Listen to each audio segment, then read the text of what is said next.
You're listening to the Pelicans postgame report on the PRO Media Network for all things Pelicans. Perfect. Fly Pelican, fly Pelican, fly Pelican. And I tell them that birds of a feather flock together. Fly down, I'm a Pelican forever. Pelican forever. Ain't gon' lie, I feel flyer than I ever been. We stay ballin', this New Orleans, I'm a Pelican. It's going down in the nest, wild, wild west. Come in town and you best, show us some respect.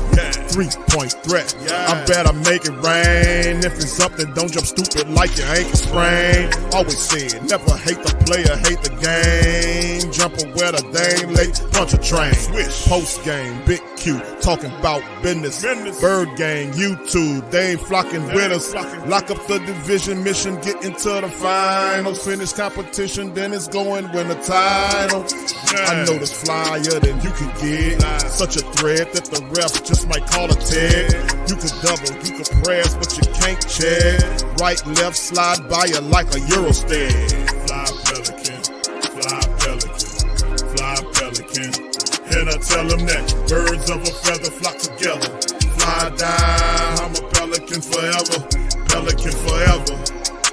And never, and never, and never, and never, and never, and never say birds of a feather flock together. Yeah, fly down, I'm a Pelican forever, Pelican forever. Coach, not exactly the 3-point attempts you wanted overall. What were they doing to kind of prevent that from happening? They just, they made the first adjustment, and it was just to play harder and be more physical, and they took us out of a lot of our ability to execute, and that's on us. It's on us to know that we beat them on their home floor and have the appropriate fear and respect for them. And I felt like we walked out and we just didn't bring it tonight. 22 offensive rebounds you guys gave up. How much of that was a factor in this game today? It was a big factor. We know that they do a great job of whenever they miss, everybody crashes. Eves was down there, deterring shots, and then we got to get into the bigs' legs and keep them off the glass. But their whole team, they do a great job of offensive rebounding. We know that coming in. But they were the more physical team right away from the start, and we have to negate that by playing with more force, executing at a higher level, setting screens for each other, sharing the ball. All the things we talked about, we just didn't go out and execute it today. You don't see Zion have inefficient shooting performances very often. He said, 2 here these last few days. Just what are you seeing offensively with him and with you guys as a team right now? He's still, trying to get in his rhythm. So he'll figure it out. But the one thing that this team is doing is they got 2 really big bigs that sits off of him and try to meet him at the paint anytime he drives the ball. Felt like he got hit a few times. Did a good job of getting to the free throw line, but that's something that we have to keep working with our group with. And for most of this game and a big chunk of the game on Friday, the offense has looked really stagnant for long stretches. What are you kind of seeing on that end that's not working right now?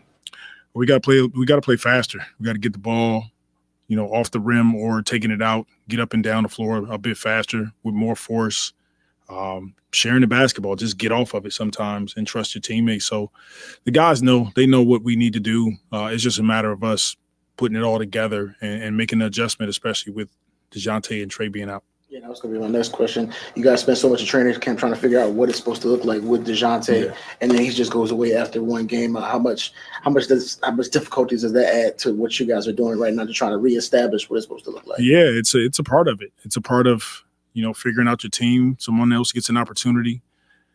It's tough when you lose one of your top guys who've been playing all throughout camp and preseason. But it's the NBA, and as a group, we just got to keep working at it, figuring it out, and we will. You know you aren't going to have him for a few weeks. Like, are you running the same stuff? You talked about it. Is it the same sets and all that, or do you switch that up? You try to look at your sets and say, how can we minimize the package a bit and keep it simple.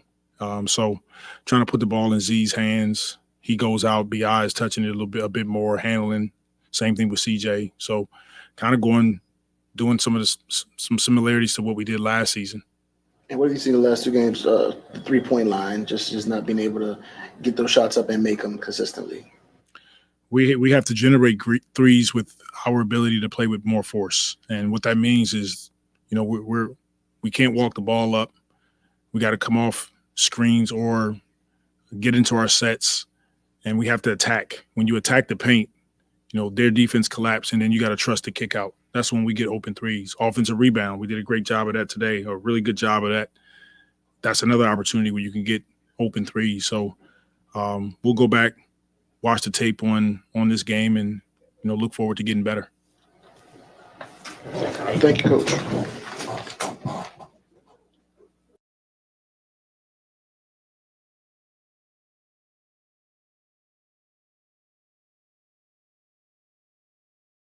You're muted. Shout out to you, Lex. Appreciate you for letting me know that. I was talking up a storm. I was dropping some I mean know. game. I was like, okay. I was talking some mean game right there, Lex. Well, rewind and replay it back. All right, for all things Pelicans, you're now tuned into the Pelican Postgame Report. Much love to the fam. Appreciate y'all for being in this live, man. As Pels get their first loss of the season. Pels fall flat 125-103. Full recap. We up in this thing. Big ups to the fam, man. Big Q, Lex. Hey, listen, Lex, this one was interesting. 125-103. One of those weird ass weekends where all your teams lose. You got the Saints lost today. That's 6 straight. The Pelicans lost today. The LSU Tigers lost yesterday. So it's one of them weird ass weekends where everybody let you down. So I mean, this my Ravens lost today. I don't know what it was. Yeah, see, it's weird. It's a weird weekend where, you know, I think Tulane won, so at least Tulane won something. But outside of that, man, shout out to y'all for being here. 125-103, Lex. Man, what could you say about this one? The Pelicans is not the same effort, damn sure not the same energy. In this game, like it was. Again? What was that word? Energy. Yeah. Okay. All right. Not the same. Not even close. But Hey. anyway, but it is what it is. But what's your early thoughts on it, Lex? What's going on here with our Pels, man? Yeah, there was a lot of things I didn't like what Willie was saying. But as a coach, he should know these things. And this is not picking on him or anything like that. I want everybody to understand what I'm saying. When he was talking about as far as with the Portland, you know, their bigs and everything, it was not their bigs. It had nothing to do with that. The problem is that they were getting away with the 3-second defensive violations. I need everybody to understand that. You cannot sit in the lane like that. They were in that lane for like 7 seconds, way more than 3 seconds. And they were just sitting there like sitting ducks. The refs did not call that, not one time. The coaching staff of the Pelicans did not point that out to the referees. You're saying that Zion was having problems. We've seen Zion go up against bigs, right? So why are you not why do you not know the rules of the game and you trot your behind over to the refs and tell them, hey, big man cannot sit there in the paint like that. Yeah. For more than 3 seconds. You have to count that every single time. It was there all night. Yeah. I've seen Jokic. Jokic does that. He's like 3 seconds, saying, oh, Zion was struggling because of bigs. No, they were getting away with murder. That's what that is. That's illegal. This is not college. This is professional. You cannot sit in the lane on the defensive end like that. You can't do it. And the thing is, I want, if you don't believe me, go, because I pay attention to the rules of the game, okay? I'm a ref myself, okay? So you have to understand the rules. That's not legal. It's not legal. That's why they were able to stop Zion, because they were sitting there like sitting ducks in the lane waiting for Zion, and you cannot do that. You have to touch a body. You have to touch someone on the offensive end. You have to get out of the lane. This is professional basketball. It's not college basketball. And that's what the problem was. That's where his mind should be. But you see what I'm talking about? It's small things like that that you should know as a coach. You need to point that out because you're supposed to have your superstars back. You're supposed to point that junk out.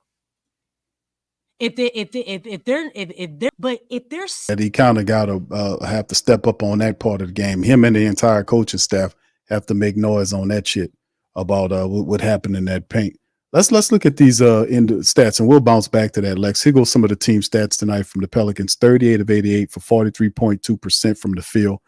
Trailblazers 43 of 93 from the field, 46.2%. They were 14 of 35 from downtown for 40%. They shot the lights out with the three. Pelicans not so fortunate: 8 of 29 for 27.6% shooting from downtown. 25 of 32 by the Blazers, 78.1%. The Pelicans 19 to 24 from the foul line for almost 77, just over 79%. The rebound battle was something else as well. 51 rebounds by the Blazers versus 39 by the Pels. Assist game 25-24 for the Blazers, 9 all with the steals and 8 all with the blocks. Pelicans finished the game with 17 turnovers. There with 21 points off turnovers versus 16 by the Blazers, 24. Fast break points, 19 to 13 advantage Blazers. Points in the paint, 54-44 advantage Blazers. Blazers did a lot of stuff right in this game, and they never led. They dominated all the quarters. I mean, and the Pelicans really kind of had an 8-point lead at some point. You can see it right here. 24 points was the largest lead that they held. And then, of course, you go individual statistics wise, you can see Zion Williamson struggled in the matchup tonight, 3 of 12 in 28 minutes. He finished with 14 points, 4 assists, and 3 rebounds. He was 8 of 10 from the foul line. 14 by Brandon Ingram at 32 minutes, 7 of 17, 0 for 3, 6 assists, 8 rebounds for him. 27 for CJ McCollum, led all scorers in 36 minutes, 27 points, 4 steals, 3 assists, 4 boards to go along with him. Plus minus was not kind to our starters, man, not in the least. A lot of that. Jayhawk off the bench continued his hot shooting, man. He was 17 points off the bench in 34 minutes, got a lot of minutes, 6 of 13 from the field, 50% from downtown, 2 of 4. He was 3 of 3 from the foul line, 17 points, 7 boards, 3 assists for Jayhawk in the matchup as well. And, of course, we've seen Javonte Green finish with 7 points, 3 rebounds in the matchup, 5 from Yves Missi in 20 minutes. He had 5 points, 3 boards, 2 assists, 2 steals, and a couple of blocks for Yves, and 3 for Jose Alvarado, 3 points in 16 minutes, 1 of 5 from the field, 1 of 4 from downtown. Not much scoring wise for Jose. As Willie said, they're going to need Jose to step up. He finished with 3 points and 4 assists on the night. Tice, not too nice tonight, only 2 points from him, but he only shot twice. 17 points, 4 rebounds, and an assist. 2 for him and 2 points for that. And, of course, Herb Jones in 31 minutes of action, 12 points, 2 rebounds, 2 steals, and assists on 5 of 7 shooting, 1 of 3 from downtown, 1 of 2 from the foul line for the Pels tonight. So, Lex, this was the anti-game that we seen in the first Portland matchup, right? Game number 2. Kind of totally adverse. Energy wasn't there. The Trailblazers was about the business. We didn't play with the type of I was expecting. I was watching during the Saints coverage and watching the Pelicans game on my television, and I was just watching to see, waiting for the Pelicans to kind of put their foot in the dirt and pivot in the second half, and it just didn't happen. The Trailblazers just kept the assault going and pushed past them, and they was about their business to get that first win of the season. So not the same energy. Oh, no, definitely not. I mean, let's not get it twisted. Portland came out with a sense of urgency on Friday. They did. And I think in their minds, they knew that they should have won that game. Yeah, absolutely. And that's why I was like, yeah, we got the win, but at the same time, they did play with more energy. They were more consistent throughout that game. You know what they did? They were like, look, we're going to come out with energy again. The same way that we came out the first time, because they had it the whole game. They were up by a lot, just like they were in this game. Only this time, they didn't let up off the gas. Yeah. But they had the Pelicans figured out on Friday's game. You know, so Yeah. the thing is that they came out with the same energy. And basically what the Pelicans did, when the Pelicans went back and watched film, they basically just looked at the first half. And you know what? In this game, I saw that they basically mastered what they did in the first half on Friday's game. They took that and they elevated that energy, because that's what you saw throughout all 4 quarters. That's what you saw. It had the same similar vibes as the first half. The only difference is, hey, we're not going to be a tale of two halves. We're going to make we're going to make this the whole game. That's what happened. Mm-hmm. They didn't start off. They didn't come focused. It's like, dude, like Portland played well on Friday. They did. They played well. Okay. Yep. They didn't play horribly. They had energy. They were moving the ball. They were making shots. They were hitting. They were attacking in the lane. They were doing all that. They were doing everything that they needed to do to win. They just let their foot off the gas just a little bit. And the Pelicans, were able to, get that win. But Portland wasn't playing bad. They were busting their butts out there. And so this is the thing. Again, this is why I say all the time, the Pelicans have to come out with that energy. There is a lot of deficiencies on this team. The identity for this team is not polished. Okay? I don't know if you noticed tonight. Look at how many ball handlers there were. Yeah, it went back to what it was last year. It was exactly. Ball handling by group approach. Yeah. And then look at it this way. I don't know if you noticed, but Zion is not handling the ball as much. Yeah. He's basically the third wheel. And what is his strong suit? When Zion is at that point guard position and he's getting downhill, we all know this, right? When he has the ball, the team does well. If you see on Friday's game, when Zion was out on the court, Brandon was sitting down and CJ was sitting down. It was him, Hawk, Green, Messi, and I want to say Herb. They were out there, and that's when that charge was led for that comeback. Yeah. And look, got the lead, and Zion went and sat down. Like, what? We were leading by 1 point. And that's why I pointed out, like, why are you doing that? Like, we're not putting guys in the right places to really succeed, to maximize what this team can really be, even without DeJounte. Even without DeJounte, we know where everybody needs to be on this team.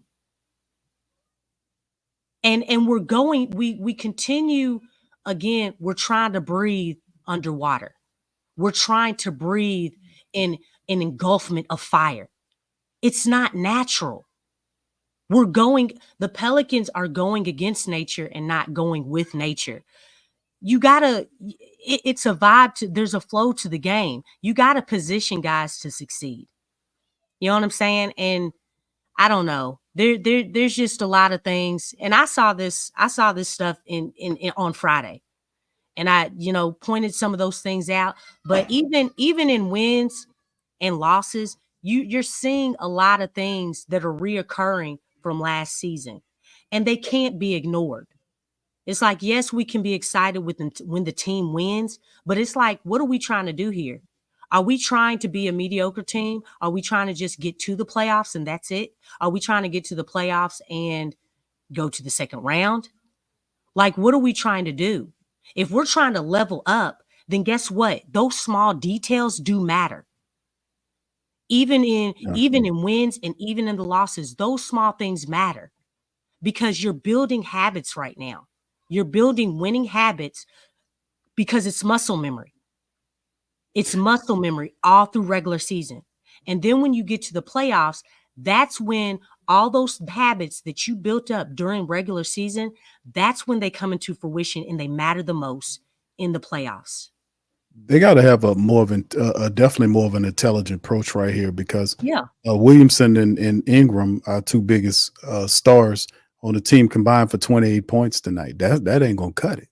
I mean, plus the defense, obviously, we were a little off there, but we didn't. CJ had 27. I seen him doing a lot of dancing, but without DeJounte Murray, the Pelicans are basically trying to do what they did last year the same way. So I mean, it's to me, I was hoping that the Pelicans would bring in somebody else, like bring in maybe we talked about Elfrid Payton. Alfred Payton, a guy that can kind of distribute, play defense, and just kind of form a point guard to keep CJ off ball. Just to get used to staying off ball as opposed to kind of muddle the roads as CJ gets in there. And he put up 27 tonight for the Pelicans, and Zion played 28 minutes tonight.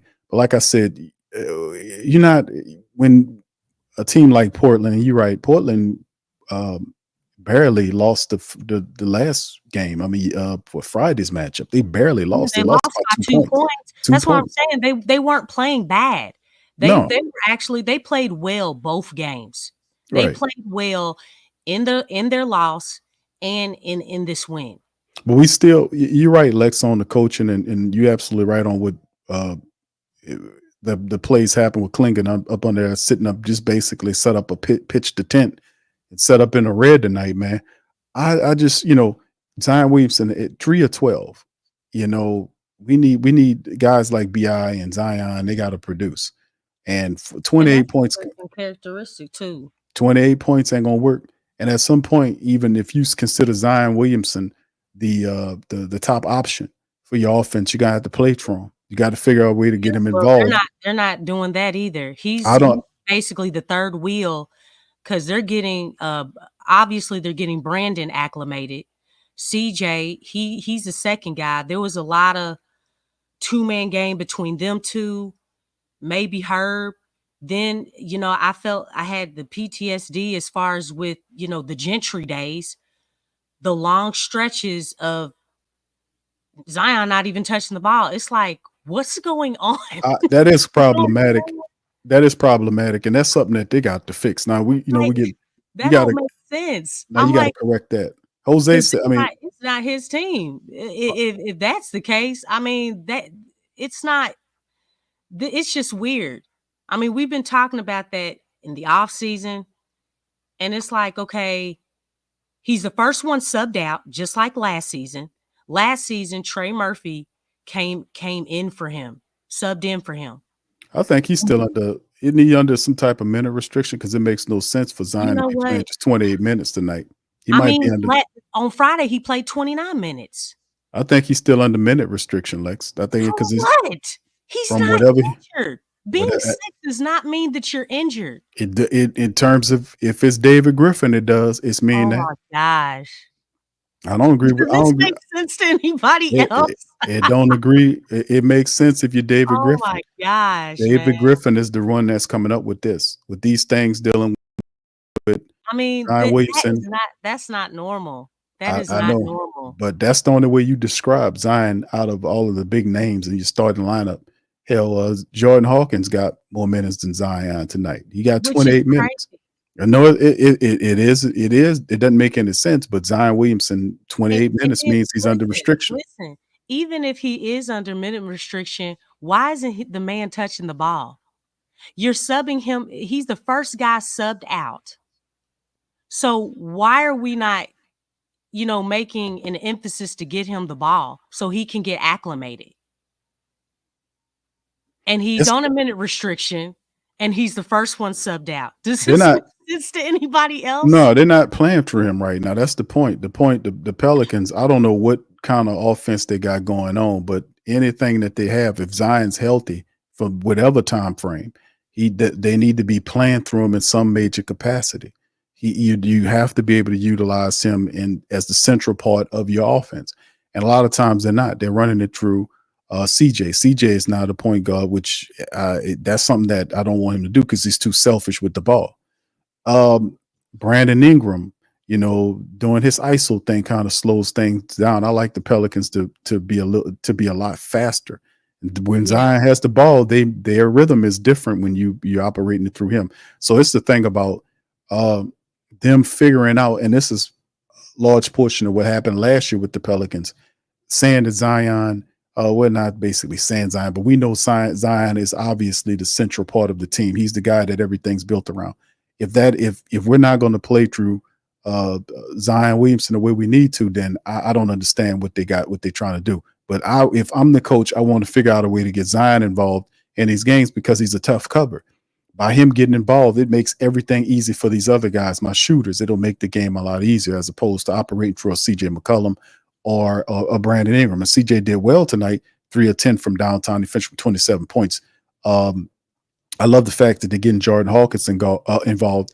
And this is a good question about, I think it was Josh that asked that question. The 5-4 asked the question about Jose Alvarado. Jose got to shoot better from 3. If not, how do you justify those minutes, Q? And you know what? Everybody got to step up. Well, his defense is there, but we asking. That's what Willie's gonna do. He's gonna go with defense. But Lex, listen, everybody got their money, right? We talked about. You see, Zion got it, except for Bi. Yeah, but Trey got his money. Don't say that. But Bi ain't get his paper, but Jose got his paper. Jose got his contract. He got his paper. Yeah.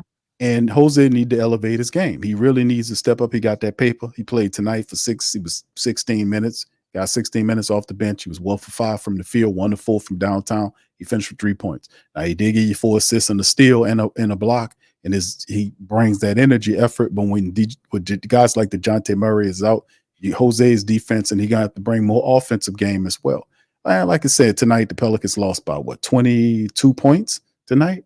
They got hammered. They got blew out. Anytime a team beat you by 20, they were up on them by like 30, man. I know. I was watching. I was like, man, are you kidding me? You know what I'm saying? And then, nobody needs to say, man, against Portland, they're a professional team.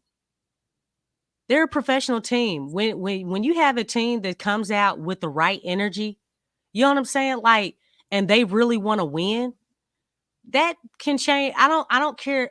Hard work beats talent when talent doesn't work hard. Let me say that again. Hard work beats talent when talent doesn't work hard. And it's the same. Say it again, Lex. 3 times. 3 times. Hard work beats talent when talent doesn't work hard.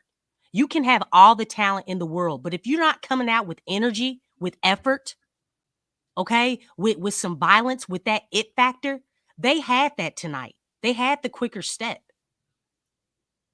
That makes a huge difference. Your talent doesn't mean anything. And I think a lot of people get stuck on, oh, well, this guy's better than this guy, or this guy's better than that. Like, no, dude. You can't be stuck on talent like that. Sometimes it's not about talent. It's about the fit. Because if you think about it, whether you think these guys have talent or not, all these guys are playing at the professional level. So all of them got some type of talent. You know what I'm saying? To play at the professional level, you have to have some type of talent. Mm-hmm. Now you get into different levels, different tiers of that talent. But the thing is that, again, if you take someone who, hey, let me tell you something. I'll use Kemba Walker. When he was at Charlotte, Kemba Walker should not have been the star of that team. He did not have the greatest talent. But you know why he was the star of that team before LaMelo Ball got there? He was the star because he worked his butt off. He played with so much heart. And he believed like he believed he was cold, and he put the team on his back. That's what he did. Yeah, Kemba was a beast, man. He was. And if you gave that dude a little bit of anybody, whoever you think the most talented player, if you gave him just a 25% of that talent, That dude, God, oh my gosh, man. Like, you're talking about, like, not just looking and be like, oh, well, Kimba, he's doing. Hey, man, he was carrying his team to the playoffs, and obviously because he wasn't as talented, he could only get them so far. But the fact that he's this little dude, how tall was he? Like 5'11", barely 6 foot. I think he was like 6 feet. Okay, well, Some hey, had him man, at 6'1", but I know he didn't have the wasn't big greatest that feet, big. didn't have the greatest handles, but you know what? That step back move. He killed. He He did that step back move. he And roasted us a bunch, he was man, when he mean. played. He Yeah, roasted us a man. bunch when he played. He was a tough cover, man. Hard is all. We got us. We first loss of the season. It's a big loss to lose like that, man. I never like to see that. They were losing by 30, y'all. They were if y'all watched the game, they were losing by 30 at one I think point. the biggest. I was like, I want to okay. say the largest I remember seeing. They said if the stat off is like 24 points, but I know it was up there some kind of way. It was way up there. That's way too much. And then they still turn around and lose by what 23, 22. So Yeah. and anything plus of that is ridiculous, man. So they're gonna have to turn around. And Willie Green talked about making the necessary corrections for the next matchup, which will be against the Golden State Warriors. We got 2 matchups.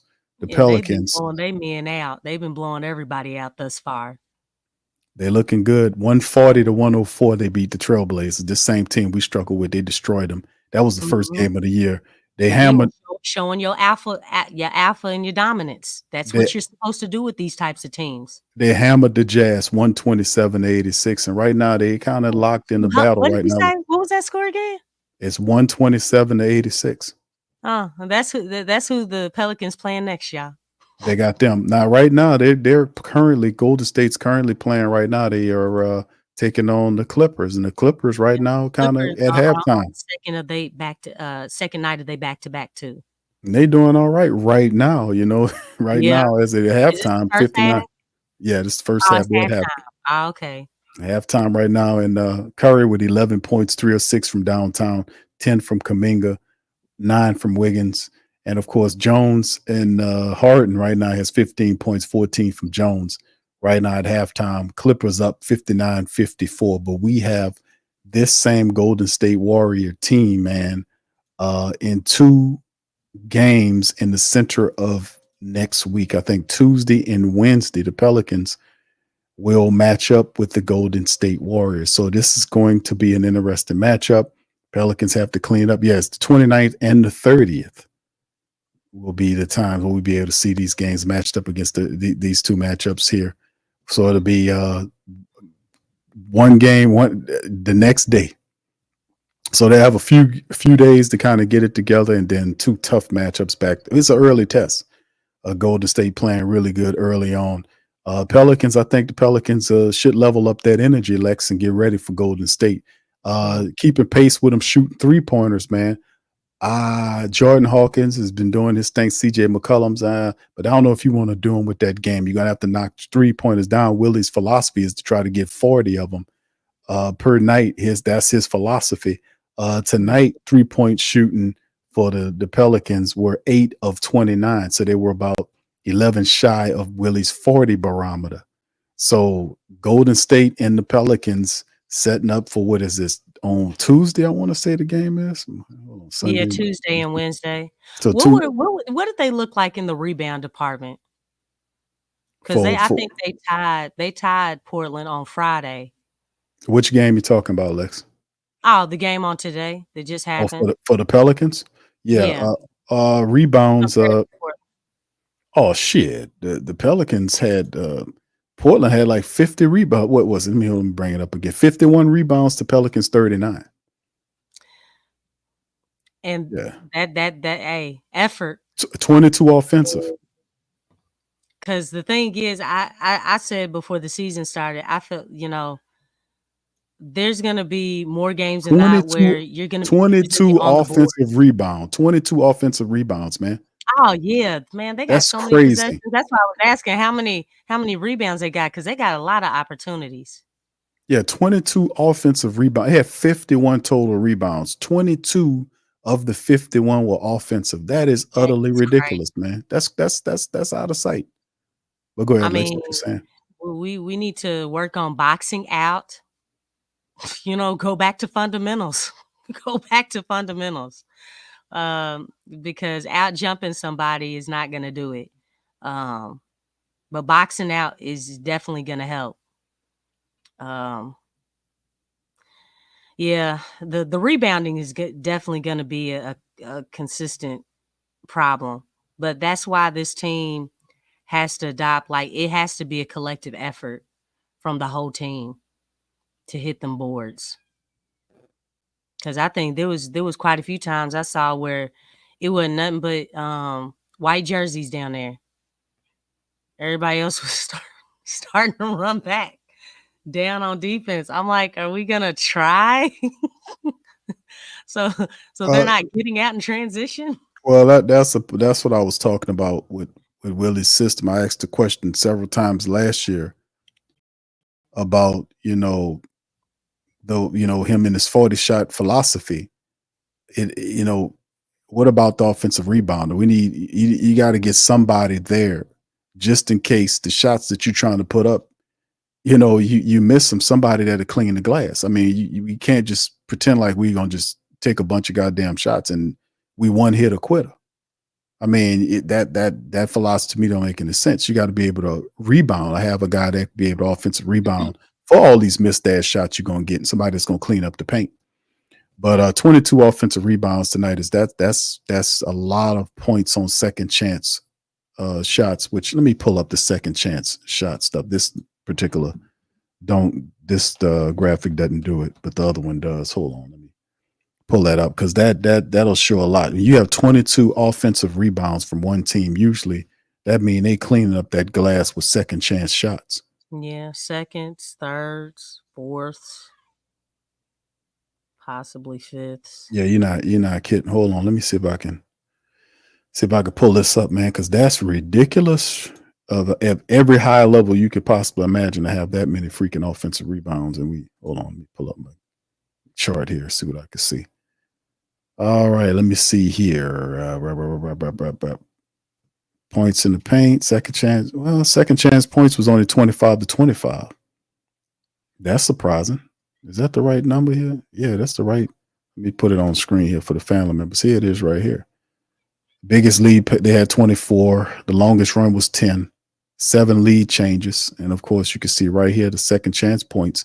Well, they said it was 25-25. But points in the paint, 54-46, and fast break points, 19-13. So yeah, second chance points was even, 25-20. That's surprising. But anyway, let's kind of. Oh, somebody said Derrick Henry only had 10 carries. Sorry.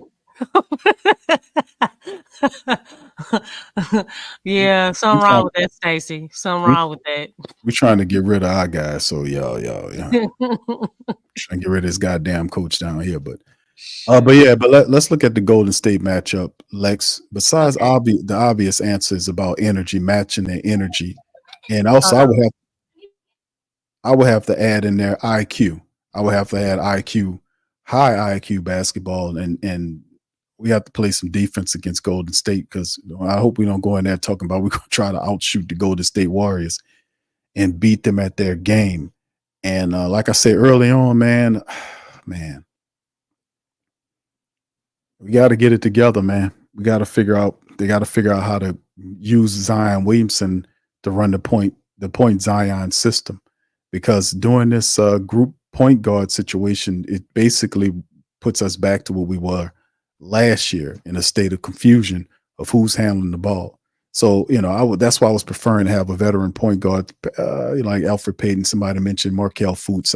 I wanted Payton because Payton would be cheaper. He plays defense. He can hit a wide open three, but he facilitates. So having him there with all that NBA experience could help the Pelicans kind of keep the ideology of having a point guard there, keeping CJ off ball in that role, and having somebody to still be able to facilitate where they need to. Without DeJounte Murray there, we are basically going back to what we were last year. Now, a few players have matured, But outside of that, man, I don't really want to see the Pelicans play that way. I want us to be able to be smart in the delegation of our responsibility in terms of using Zion as a measurement to be able to get everybody to draw to him so we can get easier and open shots for the rest of these guys. That should be the focal point. But going up against Golden State, what is the philosophy and the keys to victory for us taking out Golden State?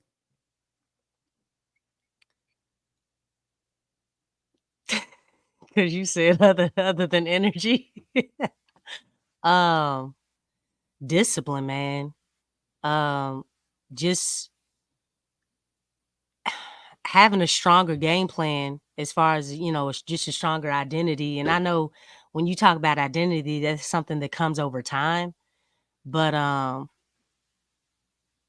yeah, you got to get after it. You got to get after it with these guys. Even though the complexity of their team has changed a little bit, you still have Steph. You still have Draymond. You still have that strong philosophy and foundation of their system, and it works. I think the biggest thing is now that you have Buddy Hield. Buddy Hield has actually been getting more off than Steph. So, but you can't forget about Steph. You know what I'm saying? I mean, Steph is still dangerous, but right now, Buddy Hield is taking so much attention off him that you kind of have to focus on Buddy. And, Steph is still going to do Steph. And Steph is actually most dangerous when he doesn't have the ball. When he's, running around like a chicken with his head cut off and just coming around screens, and then they whip the ball to him, and then he just catches and shoots. That's when he's most dangerous. So, I mean, it's going to be, you just got to be disciplined. You got to be disciplined on defense. Everybody's going to have to know, where they need to be at defensively. But at the same time, we have to have offensive discipline as well. We got to move the ball and create easier shots. The shots were just too hard. And as far as defensively, we can't let what happened on today with Portland. We cannot let the Warriors do that. Get easy points in the paint and, wide open shots, from behind the arc. So it's going to be a full just discipline on both ends of the floor. But we got to figure something out because these guys have it together, and the Pelicans are still trying to figure things out, unfortunately. So just got to be disciplined, along with bringing some energy, because the Warriors, that's nothing. That's all they bring. They always bring that. That's just embedded in their DNA and their game plan.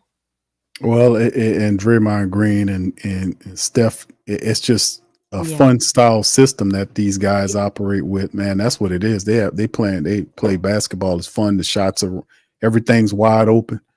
Yeah. 3-point ball falling, and no lead is ever safe as far as No. Golden State is concerned. Even with Clay, You get up by 20, and it's like, dog, you're it's tied. You know what I'm saying? just like that. Like, it's that scary with the Warriors.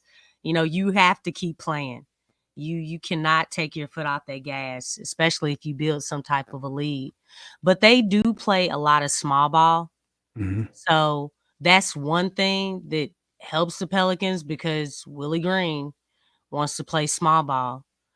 But really, that really doesn't matter. You have to be disciplined. I mean, you've gotten the Warriors a few times, beating them at their own game, but they're still the masters. You know what I'm saying? And you're still the student.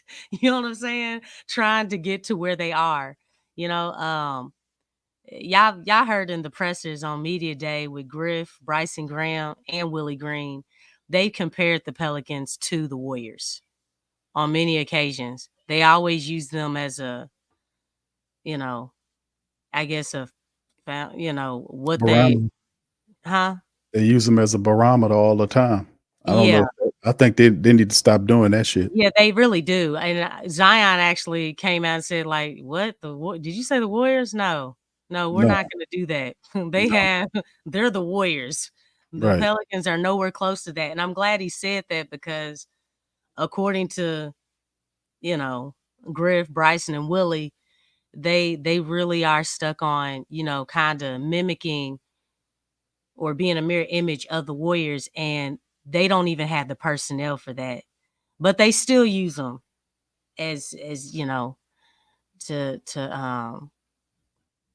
I guess to copycat off of and all that stuff. But yeah, the Pelicans still the student in this situation. So you got to be disciplined and play to your strengths. One thing the Warriors do, they make you want to fall in love with the three and make it a 3-point shootout. I don't know if that's a good plan. No, You know what I'm saying? you're not gonna Get beat in them at the their shootout game. with them. No. But at the same time, I also know that sometimes, the defensive part doesn't work. And we know Willie's like, all right, stop him. You're not going to stop somebody like Steph. You're not going to do that. And then if his gravity is really causing, like I said, Buddy Hield has actually been playing better than Steph, but you don't want to forget about Steph. Yeah, Steph. It's almost like a trick. Yeah, he hiding in wait because he don't really have to show himself right now with his other guy. But yeah, Buddy Hield there, man, another shooter there in that wide open system, man. He fits hand to glove in what they got going on. I seen his averages averaging 24 plus points a contest over these games. And hey, BQ, yes, I'm gonna go out and come back in because my system locked up. Okay. Okay, cool. All right, so yeah, we got quite the mountain to climb right here. We got 2 back-to-back Golden State games, Tuesday and Wednesday of this week. The Pelicans sitting up at 2-1. And just what kind of popped back in my head, family, is the stuff that I heard Draymond Green say about the Pelicans. And he made some dusty ass comments about the Pelicans twice in disrespectful manner that the Pelicans really need to take seriously, to be quite honest with you.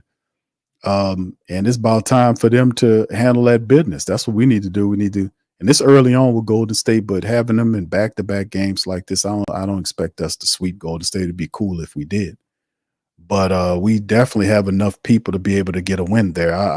I'm realistically, I don't think we sweep these guys. I would love to, but I think it'll be a plus if you could split with Golden State at this point, man, and kind of leave that West Coast trip 2-2. I really thought that the Pelicans could get 2 games from Portland. I thought that they were a better team than Portland. Yeah, they were supposed to. I thought they were supposed to do that. On paper, they're more talented, but like I said, hard work beats talent when talent doesn't work hard. And within that is also philosophy. Hold on, You know what I'm give you a saying? hand clap for that. And coaching. You know what I'm saying? Give you a hand clap for that one, Lex. There you go. Merci beaucoup, monsieur. Go Pels, man. But Stacey, I feel you. This is true. The ideal team to model in today's basketball is the Celtics. I'll give you that, brother. They're first of all, they're the last team that won a championship.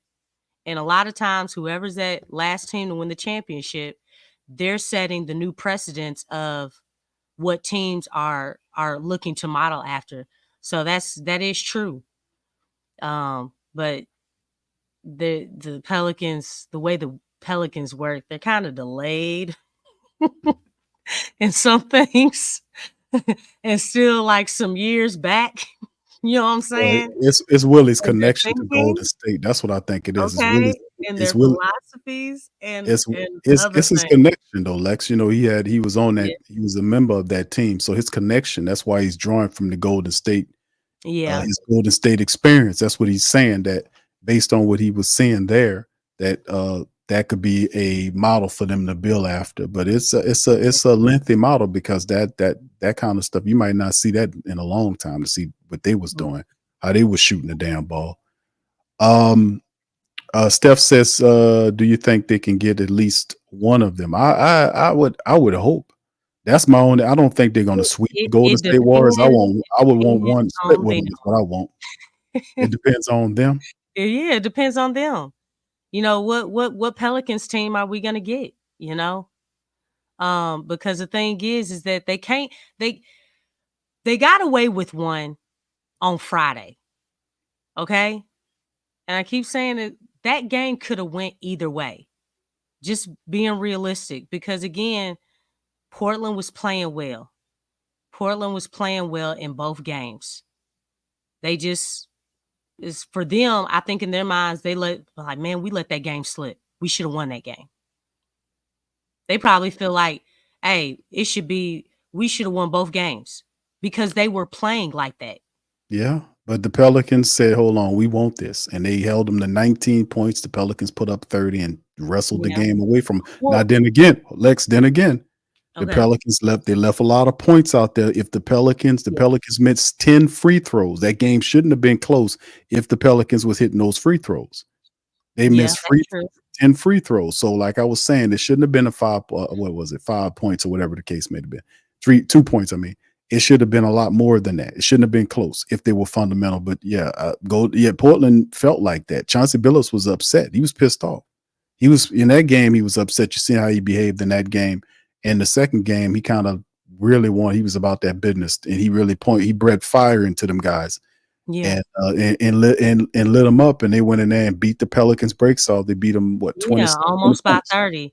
And really, the way that they played in this game is like, hey, yeah. We just want to let y'all know the game on Friday, that was actually a fluke. Because they were up by 30. 30 is like really bad. I mean, 20 is a blowout as it is. But to be up by 30 it's like they were kind of saying, we really should have won that game. Because the Pelicans barely won. And today, convincingly, they won this game. So, it's all about how you go into the next game, man. And clearly, they came in with the right mindset, with the right energy. And like I was saying, the Pelicans, it's like they took the first half on Friday's game and they looked at that and it's like, okay, let's master this right here. Like, what are you doing? That first half was horrible. Focus on the second half and grow from the second half of that game. But don't get worse. Don't master the first half because the first half was horrible. It was horrible. Y'all saw that game, right? Yeah, it was bad. Okay. And that's what today's game looked like. They looked at the first half from Friday and they wanted to repeat that formula to the max. So we can't do that. I know the question is, can we at least get one of them? Hey, we gotta come with some energy against the Warriors. The Warriors ain't playing. I think they'll be up for the challenge. They won't overlook the Portland Trailblazers and settle for a split. I think the Pelicans in that first contest, they got to bring it. And you got all the motivational material that you need with Draymond Green shit talking over the last couple of years. Yeah. And if you considered if the Pelicans are considered a team to be dealt with early on and send a message to Golden State by stumping them in the ground, could be a morale building win and a message sending win to the NBA that this is not your traditional Pelicans team where we soften you and all this kind of stuff. Zion's going to be there. BI is going to be there. Unfortunately, DeJounte and Trey's not going to be there. I don't think Trey's going to be there. DeJounte going to be out for. Trey's not going to be out. Yeah, DeJounte's going to be going for 6 weeks, probably more than that. Because Trey's not going to. Yeah, go ahead. The rev up, the ramp up, you know what it's called. You think they give him the Zion treatment, the ramp ups? I don't know. I still don't understand why a minute restriction even exists right now. Come on, you know why. But it shouldn't. Why? It's like other teams don't do junk like this. Come on, Lex. Believe I in know, octopus. but you know what? This Believe in the octopus. the mentality is what's killing everything.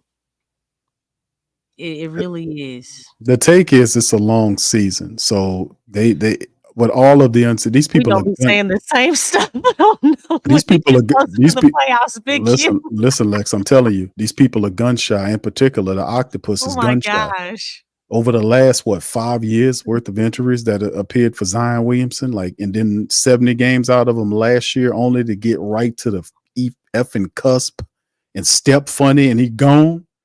And I'm like, we was like, what the hell? I mean, Well, you the get thing right is, there. So I mean, they gun it shy. shouldn't have never gotten to that. It shouldn't never gotten to that. What do you mean? Oh, at the end of the season, what are you talking about? When he Okay, stepped the wrong explain. way, it didn't have to get to that because the Pelicans were actually going to be solidified in the playoffs. You know what happened? They were losing home games. You know what I'm saying? They stopped taking care of business. Yeah, I mean, the road warrior title failed. It wore off. You could see on the back end of last season they were losing games. It's like losing to San Antonio, losing to Orlando, which is a tough cover Yeah. from the Pelicans. But And the you thing have to is, beat them because you need the wins for the playoffs. and they weren't going to do nothing with that win, no way. Right. And you know what's crazy? They decided to sit Zion out. Look, Brandon was already out, right? He was That's right. already out in that game for that game. Mhm. But they wanted to sit Zion out, and I'm like, dog, do you all understand the situation? So basically, the only guy that was out there was CJ. And I'm like,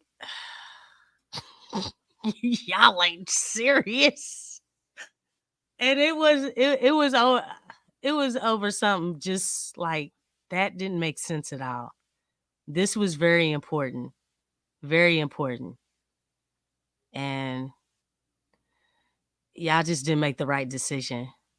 But they've been doing stuff like that, man. And that's what makes you question, like, what are the Pelicans trying to do?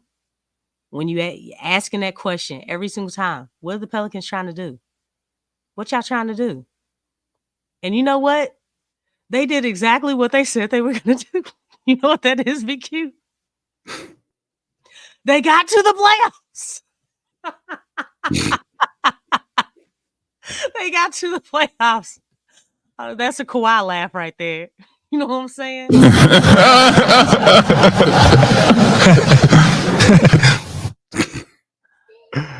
Oh man, but this is the whole thing though. Yeah, I like I said, man, I'm gonna keep it 100, man. I still feel like this year they, getting these players, they still got to step up. Yeah, they still got to show up. This team, you got Zion Williamson there. Anytime you got Zion there, man, and BI and Zion together, there's a chance. There's a chance, man, because Zion is damn near unblockable at times. As you still have your shooters. Got Jordan Hawkins playing heavy minutes. Yves is actually, he was a little bit off in this game, but I still like his effort. So it's still a progress in terms of some of our young players are helping out. I love what Jordan Hawkins is doing. CJ McCollum shot well tonight. Our two big guns just didn't tally up enough anything. For 28 points ain't enough, and you lose as big as you do. Plus, you mentioned the fact that offensive rebounds is 22 damn offensive rebounds. That's not going to pop it. But Portland wanted it more. That's what it came down to. They wanted this victory more than the Pelicans do. Now, will that then reverse against Golden State? I believe the Pelicans will get up for that game. Now, whether they get 2 in Golden State, I don't know about that because it's difficult to do. But if you can only hope to, I really, out of these 4 games, this quick little road trip, I wanted the Pelicans shoot for 3-1. I thought we'd be able to beat Portland, get 2 out of Portland.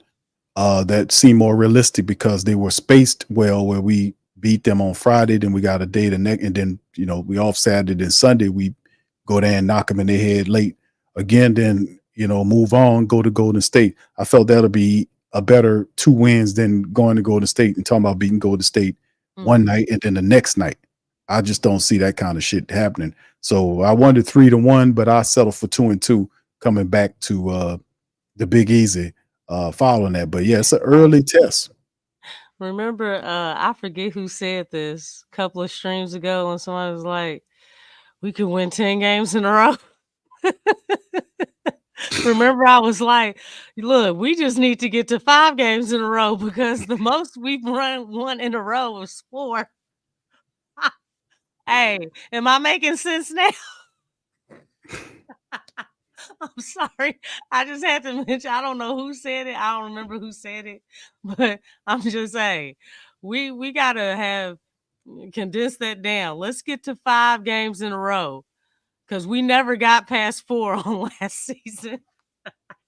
Yeah, we ain't gonna be much of a winning streak now until we get through this Golden State. And we will hope to split with Golden State. I would like for that to happen because at least that way we come out of the 4 games, 3-2, as we come back home for the matchup. And I think we got 3 home. I have to look at the schedule, but yeah, getting through the Golden State games, man. But I'm telling you, anytime we got a Golden State, I mean, we play against Golden State and we have Zion and BI.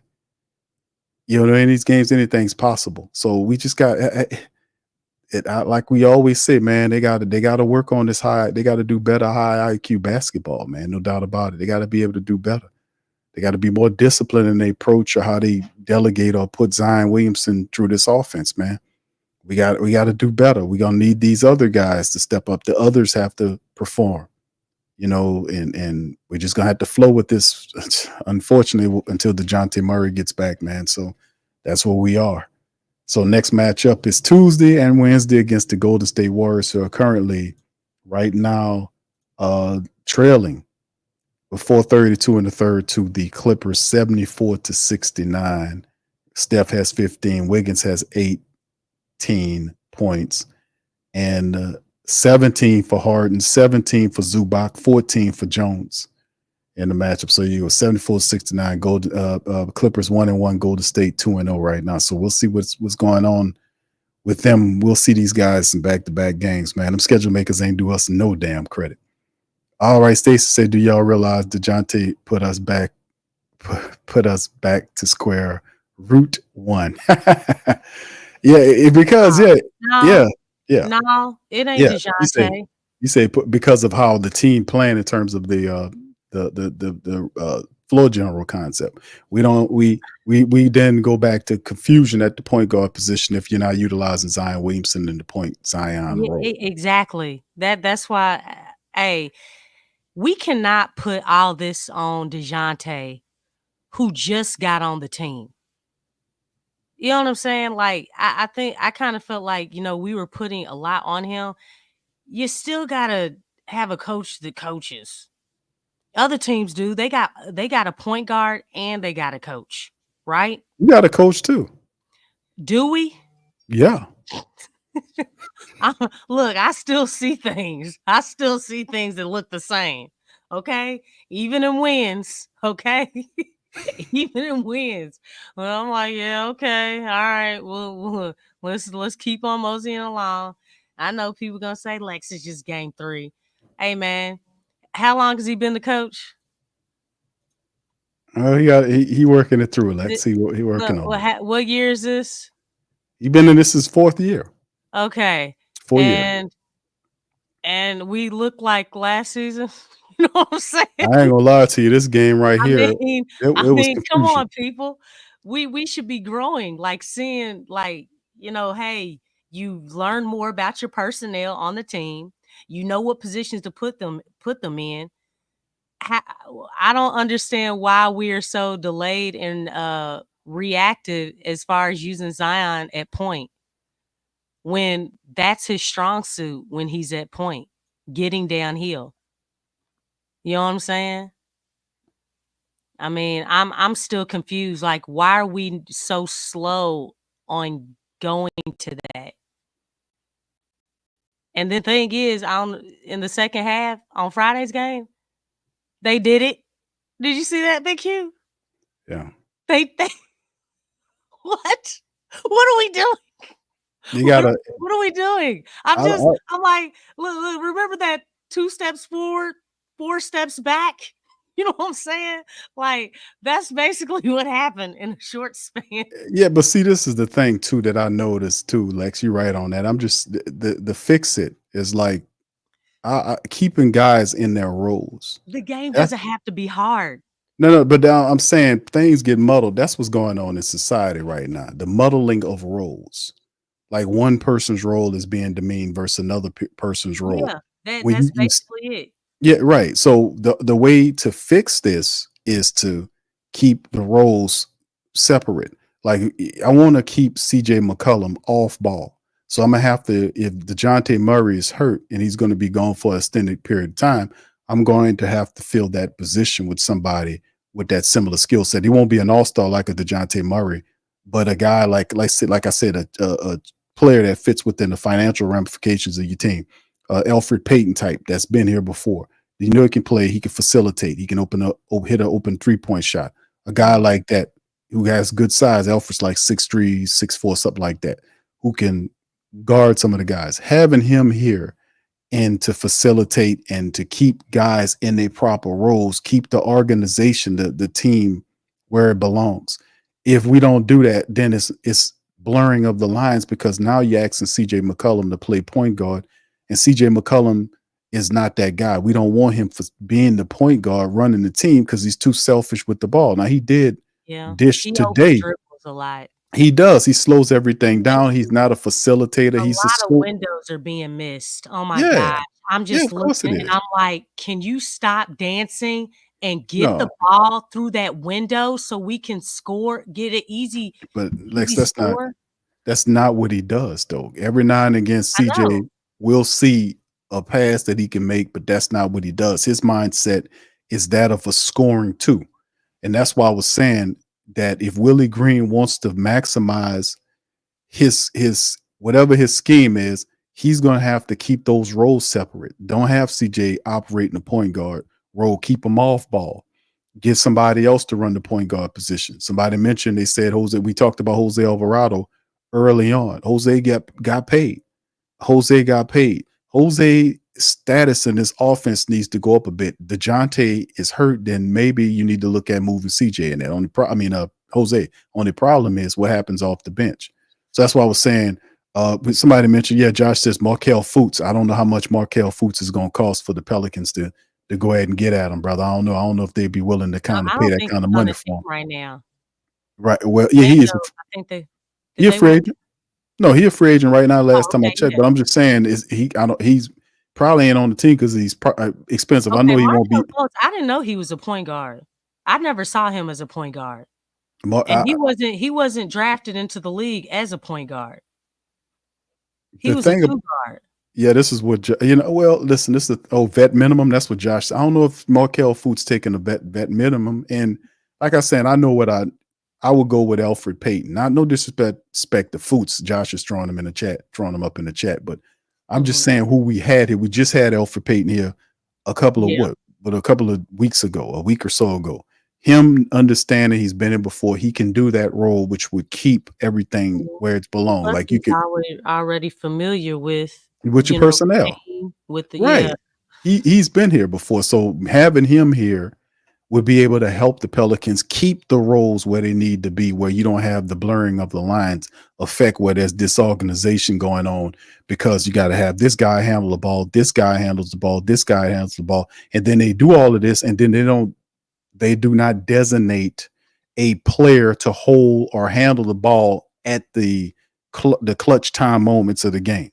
Like we do this, but we have all this. Willie's not that organized of head coach to be able to designate when players have the ball with this group point guard effect. That's why I said I wouldn't even participate in that group effect. Get Alfred, at least he ain't the best guy in the world, but at least he knows that he can keep some stability there where you can keep guys in defined roles and keep CJ off ball where he belongs, where you can maximize his value, and then keep the facilitation of the offense and the defense there as well, because he does fit Willie Green's system as far as that's concerned. So, and then it empowers your bench too, because Jose, whether you want him in the start lineup, if you bring Alfred Payton in, or Alfred coming off the bench with, however they want to situate it, it works. So that's why I had an issue with CJ McCollum being at the point guard position. They're gonna roll him out there anytime there's an issue with the point guard, because of not only the money he make, but Willie Green. I don't know.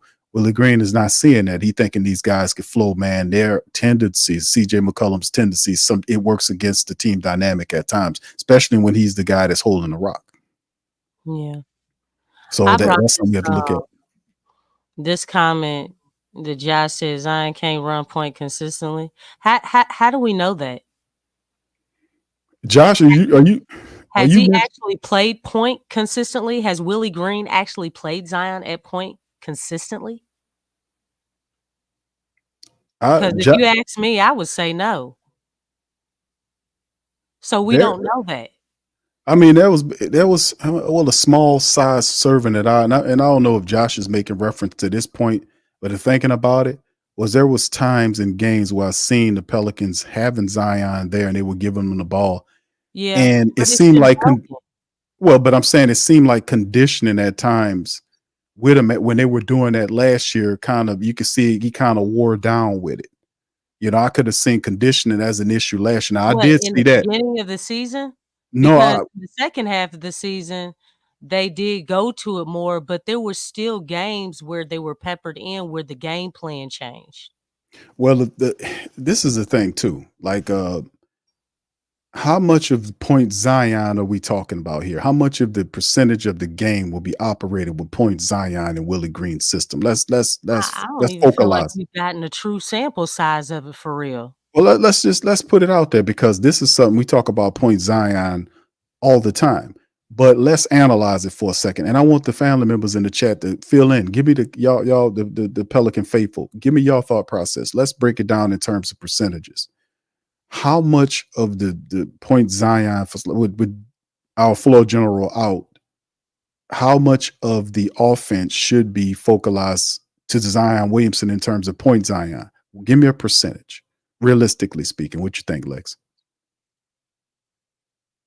I mean, I would like to see 100 at some point in time and then kind of go from there. Because we So haven't, because the thing is, like for instance, it's broken into the game plan changes. Like right now, obviously, just same thing as last year when last year started.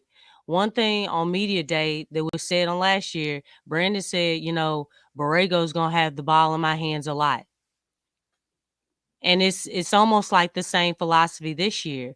They're starting Brandon off, because if you look at it in the second half, or not second half, excuse me, the second quarter with that second group, they're starting off Zion with the ball. Like he's handling the rock. But it's basically mainly Brandon in the first quarter, or it's between Brandon and CJ. But I mean, the thing is like it's hard to really say, because I mean, I feel like the percentage is always been on the lower end. I that's don't even feel like it's at like 25%. well, that's why I made mention to take it and make it into a percentage so that we get clarity, because I don't see the Pelicans without their floor general guard operating 100% of Zion Williamson's point Zion approach. I would say I would be very optimistic if I said we would get 40% of that. Now, there'll be points and periods of times in the games where you see it absolutely going off the change. But they talk about it, but there's different roles that I guess they envision for Zion Williamson outside of the point, even though the point guard role he enjoys the point Zion thing. I don't know if it should be 100% of the offense though. Even Okay, well, let me ask you this. see, look at some of the families saying, Lex, in the chat. You got 30%, 35 to 40%. That's what I see. But I do want to ask this. When I look at, because I want to look at other stars around the league. Like, what would you say the percentage that Anthony Edwards has the ball, or someone like Doncic, or someone like Ja? What's their percentage? Oh, I want to shit. know that Holding the first. ball, that's north of 90%. You talking Okay. 90%. Zion, like, you know what I'm saying? I mean, 90 plus. so wouldn't you say that he should have the ball if he's our superstar, if he's that guy on the team? Shouldn't he have the ball just in that same amount? Yeah, I guess. If you're talking about, But not because just they are the guys on their team. And that's why I said 100. But 90, I mean 90, like that's not bad either. But we don't even know if he can do that because they haven't even tried it. We haven't seen it. They don't even have the mentality to even think that far. Like we don't know. That's my point. Because he's not put in that position to do that. Right? And we know that when he has the ball, guys are like the flow of the game moves very well. We saw this stuff. We've seen those games like that where the shooters are open. That's why we always talk about having shooters around him, right? Yeah. So I'm just Before Trey, before Trey, before Jordan Hawkins, we need to get shooters. Yeah. I mean, yeah. it's the same thing. Like, so going back to what Josh was saying, we don't really know because it really hasn't been tried. Not consistently. Yeah, that's the spurt approach. I agree with what he's saying, man. He ain't saying nothing that's not factual. You're right, Lex. I mean, they speak about Point Zion, but I don't. Maybe there's definitely a gap in information because the Point Zion, and when I get it, when they say it, based on how they're using it, is spurt Zion. That's what it's. Yeah, it is. They're using it as spurt. like these Like an alternate offense. things, but it's It's not an alternate consistent. offense. No, it's not because it's not the key offense. It's not your key offense. Exactly. It's an alternate It's offense. almost like they're playing more into a system. They're not really playing like when you look at Ja, when you look at Anthony Edwards, when you look at Doncic, they have built the system around those guys. Right. They've built around them. They really have, man. And I know DC, he like I know we were talking and like it's almost like they really haven't fully committed into building around Zion. That's why we've never seen it. Because it's almost like a like you said, it's almost like a percentage of that. We haven't seen it. So it's hard to say like, hey, it's not Zion at point is not going to work. Well, we can't say that because we haven't seen it consistently. And until we actually try it, like there's actually like a trial, and I'm not talking about 3 games here, and then the next 3 or 4 games you don't do it. And then you go back to it 2 games, and then you don't do it the next game, and then the next 4 games you go back to it. That's so broken. And that's the same thing how we talked about Hawkins. You know what I'm saying? His minutes weren't consistent. He wasn't getting in the games. All the stuff that we see Hawkins doing now, trust me, if he was doing that consistently throughout the season and not just peppered in, he would have been in a better rhythm. Yeah, you're absolutely right, man. How does it look once Murray comes back, once Murphy comes back? What happens with Jordan Hawkins? Then you got to figure out a way to keep they just gonna sit Hawkins down. They better what Willie and them has to do, and him and the coaching staff have to do. They have to figure out a 5 off the bench. He talked about the team being so deep that it's 10. It's a 10 deep club, 5 starters, 5 reserves. I mean, that's how you want to roll if you're the Pelicans, and how you deal with injuries so much. You don't want to. I mean, every now and again, some of these games you're going to stagger personnel. I get that, but if you have a deep roster like the Pelicans, you need to have a solid 5 that's coming up off the bench that play consistently together like a starting 5 would. So those guys know each other's tendencies. You have guys like Jordan Hawkins and Jose Alvarado. You're going to have to find 5 and stick with those guys, and of course you'll rotate here and there based on what the opponent you're looking like dealing with. But to go back to the Zion Williamson's, the Point Zion, I interpret it, I really do interpret it as a spurt offense, or what I would term an alternative offense. That when my other offense ain't working, I can go to this to give me a lift. And then once I get the lift, then I float back into my standard offense. That's what I've been seeing, what's been happening. Now, as far as why is that like that, is because of Zion's conditioning, his injury history. The Pelicans kind of have a mixed feelings on relying too much on Zion Williamson because of his, not saying that's the case now, but then they could not truly count on him because of the injuries. They had to fall back on BI and other personnel to try to win games until Zion gets back. So a great time of Zion's time being here with the Pelicans has spent a lot of time on the IR. We finally getting them to a point where this year, after all of the bullshit that we had to deal with all the foolishness, on a minute restriction. that's because of the I'm illness, saying, and that's what I'm saying. That's a side effect, Lex, of what's been happening all these years, and they're gun shy. That's what's going on here. Listen, he doesn't. Did they do this to Embiid and Steph Curry when they first started? Because they dealt with injuries, you know what I'm saying? And I don't know, man. I'm confused. Mark Jackson got Steph Curry straight. He told him what he needed to do to get up because he kept having those low extremity injuries. And Mark Jackson got him together and told him. What's Mark Jackson a guard? He was a point guard. He was a floor general. That's right. He was a floor general. So a lot of this stuff ties to who you got probably there. related. You know what I'm saying? You get a Hall of Famer like Mark Jackson to groom a Hall of Famer. The guy had the potential. He put the game in him. He helped him with his conditioning. The Joel Embiid. Hall of Famers do the Pelicans? They don't have any Hall of Famers. They don't have any. They're flawed. You know what I'm saying? They don't have anybody. CP3 would be the closest you got to a Hall of Famer. And he's still playing.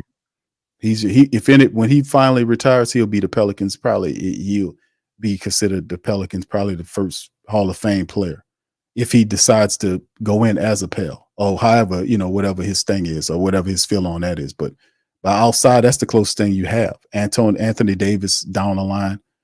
But that's what I'm saying. The Pelicans organization have been a crappy organization for a long time. It's just what it is. I mean, it's my club, but they have been shiftless. They have been a team without a plan. They had bad leadership. They stuck with stupid ass general managers for far too long. They don't want to go out and hire the correct people to bring in here because they didn't want to spend the money. That's what Tom Benson did when he had an opportunity to get Joe Dumars. Joe Dumars left Detroit. Joe Dumars won championships as a player. He won championships as an executive, and they had a chance to get him. And Tom Benson created the position. That's how you got the VP job. There was no position on the Pelican side or the Hornets side that was larger than a general manager. The VP job was created to lure Joe Dumars, who's from Louisiana, here to be the guy, to be the VP. And he told him how much he wanted, and they told him no and gave the VP title to Dale Demps. That just sound like a team won't win some shit or somebody trying to make some money. So this is the problem we have right now with the Saints. It's a thing that you have to force. If you really want quality, you got to spend some bread. And you also got to force. It's always been like that. Well, you got to force them, Lex. If you don't have a culture of championships, then you got to force them. Base got work to do. We got a lot of work to do. Riot. You know what I'm saying? A lot of work to do. I'm not down there, but riot. I don't know. Pistol Pete was down. Yeah, that might be a good one there, but he ain't here no more. Pistol Pete done transitioned. You was talking about alive Hall of Famers that's alive, right, Lex? That's what you was making reference of. What'd you say? You was talking about people that's alive in terms of New Orleans Hall of Famers, right? Or people from, because that's the original jazz club down here in New Orleans. Oh, that's why he said that. I was like, I thought he was just saying, I didn't even put two and two together. Like, no, I don't. I wouldn't include him. I don't even think the NBA does that, because every time I see P, he up in the Jazz uniform. Well, I mean, that's what I'm saying, the point about that. But we'll see how it all goes, man, in the end, because the bottom line is the Pelicans have David Griffin here. David Griffin is your most accomplished VP. So there you go. You know what? I think we need to start taking that away from him. Y'all need to chill, man. Y'all ain't seeing nothing, Stacey. Cut that out. It has accomplished, made that dude accomplish. You know what I'm saying? No, listen. LeBron basically told him what to do. He just he did. But if they're giving him positions like that, man, there's a lot of people who do not deserve their job. Man, I listen. I'm just keeping it real. Listen, regardless of that, I'm telling you that that's the best general manager you ever had. You go back and look at the Pelicans general managers and see what I'm talking about. With him, with LeBron helping him or not, Stacey, dog. that's still one of the best. And Stacey, y'all need to chill out with the Baltimore thing, man. Y'all Yeah, want to know true losses, man? Y'all come down here to New Orleans. We'll show you a 6-game losing streak. If y'all ready to ride, we about to tear the whole damn building down. If y'all were ready to ride. Well, at least winning is still prioritized. Yeah, we lost 6 games in a row. Y'all talking about y'all still a 500. Y'all still a winning team. What y'all record is? Y'all that is true. y'all But still above 500, man. We done lost 6 games in a row. why winning needs to be prioritized to the fullest, man. Because when you have doing it, people can see it, man. People can see it. But that's the point of what we bringing us to the current situation. Go ahead, Lex. You was about to say something. Go ahead. Yeah. I just want to say, look, I know today was a loss. I don't expect the Pelicans to win every game. Okay. I want to make this clear because, I know it's like, man, y'all going too far as, it's just one loss. But hey, the thing is, it's not the actual loss. I don't like losing.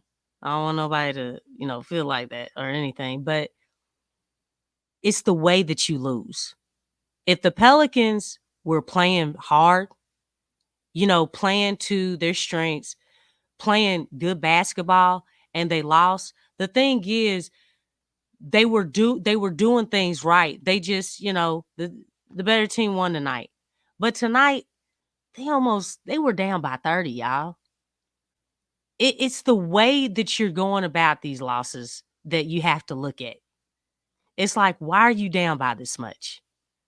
Why are you all not working hard? Why are you all a step slow? Why are you all not getting after it? Why are you this team is beating you, in transition on the boards, the effort wasn't there, things of that nature. That's when it's a problem. It's how you're going about when you're losing these games. We know that the Pelicans were not going to win all 82 games. We already know this. But the thing is that you want to give yourself a chance to win, right? Right. You want to give yourself a chance, and you just didn't see that.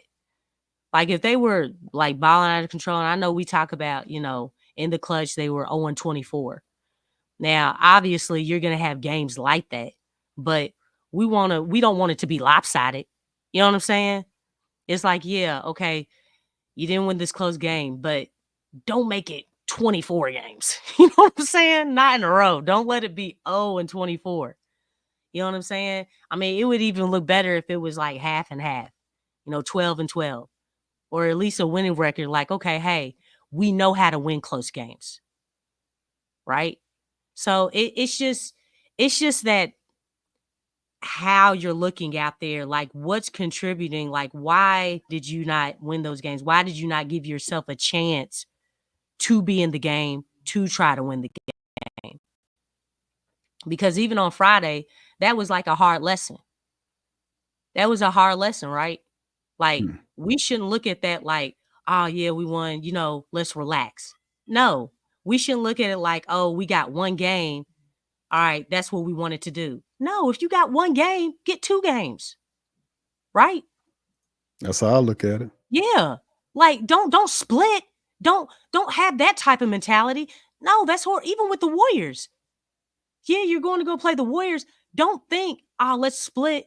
No, try to win both of them. Why not? Why not? I mean, it's like, again, it's that mentality, that winning mentality. Don't think like split. Let's think, okay, look, we came out, we won this game by 2 points. Look, y'all, we made a lot of mistakes. There were some things that we could have did better. Let's go into this next game. Look, we got this game. We got this first game against Portland. We got to come out right next time because this team gave us a scare. They gave us a scare. Let's come out right. Let's fix the things that we need to get better at. Let's really pound it on the boards. Let's really move the ball. Let's get out in transitions. Let's tighten up our defense, because the defense in the first half wasn't all that great. Let's make sure that we're knocking down those shots at the free throw line. Let's take advantage of what we didn't do in that first game. Let's look. Yeah, we came out with the win. That's great. But there was a lot of things that we did not do right in that first half. And we had to play catch up. Let's address those things. Let's show that we have that winning mentality and get better. Because if we can do that, that's building that winning habit. That's what that's doing. And that's going to make the Pelicans a better team. Don't think first split. Let's split with the team. No, if you can get both of them, get both of them. I got you. You're right. You speaking truth to power, Lex. I'm in agreement with you on it. Even though I said that I would be happy getting out of here with a versus both of these teams, 2-2. But you're right. The winning mentality, if you want to be the team, top team in the NBA, it starts with beating the Golden State Warriors, who are playing pretty good right now. Yeah. So we can get 2 early wins against the Golden State Warriors, man, to prove that you belong in the echelon of the NBA. This is how you get it. And we might be without Murray and Trey, but we still have 2 of our biggest stars in BI and Zion. We got to get those guys involved, man, offensively and defense. We've got to do it. We've got enough firepower to compete with these teams right now. We play defense, high IQ basketball. We hit our free throws, we rebound, we play some defense, man. We do it like we're supposed to, and we can. That's why I said I think we can get one of them, but I'm not mad at you for your philosophy and wanting to get both of them. If you're a champion and you are different than your past reincarnations, what are we trying to do? We're trying to win some championships. Yeah, as a fan, what do you want the Pelicans to do? What are your expectations for the Pelicans? You know, if we're really trying to get to the playoffs, not just get to the playoffs, win in the playoffs, go to the next round in the playoffs, get to the Western Conference in the playoffs. All that stuff starts now. And guess what? All these games right now, they're going to matter most at the end of the season. They are. They are. Mm-hmm. Remember last season? Yep. Who was in the play-in? The Warriors were in the play-in. Yep. Okay, the Kings.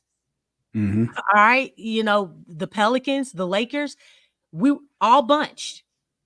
So these games right here, believe it or not, they are affecting what's to come, what happens, what transpires when it gets closer to the playoffs. These games right now will probably matter. We're going to look back and be like, man, that game against Portland, if Portland is in the play-in. You see what I'm saying? It can affect seeding. Oh, yeah. That's how you have to. You can't always look at, one game at a time. I get that. But the thing is like, hey, how you do right now, again, that winning mentality, how you look at these games right now can affect the game, down the road when it's tight, when the race is tight. And it's like, man, we didn't get that 6th seed, or golly, we're in the play-in again. Well, why is that? Well, remember that game against Portland? Remember the game against, you know what I'm saying? Yeah, they add up. Yeah, and that's what happened. I was saying that shit late. The Warriors were in that tight space along with the Pelicans at the end of the season. So, we'll come back to this right here if it gets to that. But listen, this is unique because the way they situating this shit, like this Portland game, that's one you're supposed to have gotten. I don't think, like you said, I'm not mad at you trying to sweep Golden State early on, but you're playing these teams early on. They're not in mid-season form. Yeah. You got a few players here. They're still playing well. Right. That's what I'm saying. You can sneak a couple of these teams because some of these guys are not in mid-season form. A lot of these guys are trying to figure out what they got doing. You can get a couple of wins in here. But if the Pelicans are really serious, like I said, we got our guys Zion and BI. We got CJ. We got a good bench. We got young guys. Jordan Hawkins is playing really good. Jose Alvarado, Javante Green. These guys are stepping up. Tice, Herb, that's enough for the Pelicans right here to kind of hammer and get some wins here and build up some wins, man. We're 2-1 right now.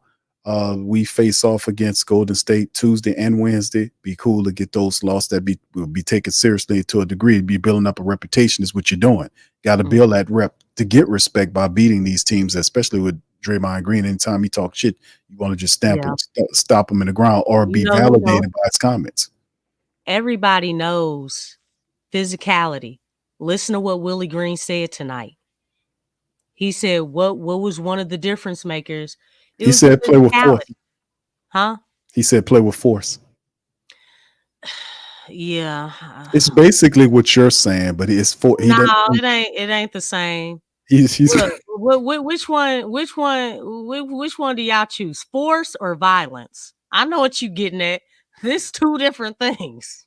That's two. Look, force.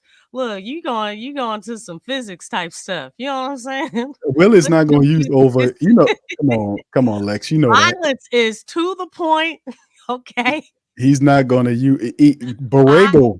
Look, Borrego says we that. trying to hurt somebody. Okay. Look, you can hurt people with the basketball, not literally. I'm gonna need y'all to please be in the right place. Lex, hold on. I got to say this. You can hurt people with the force. No. Every time he says force, I'm like, dog, this is not Star Wars.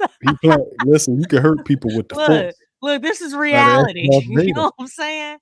Ask Darth Vader. You can hurt people with the force. Look, we don't got no lights coming out of no swords and stuff, you know. This my Star Wars Star Wars supporters at, man? Where my Star Wars heads at? Tell Lex y'all can beat him with the see force. Draymond. Everybody see Draymond, right? Is he playing with force or is he playing with violence? He playing with crazy because he out of his mind. Okay, that's violence. He's hitting people. He definitely tapping into the crazy side of it. Yes. Yes. He choking people. He pop people upside their head. Yes. He definitely playing with violence. That's not force.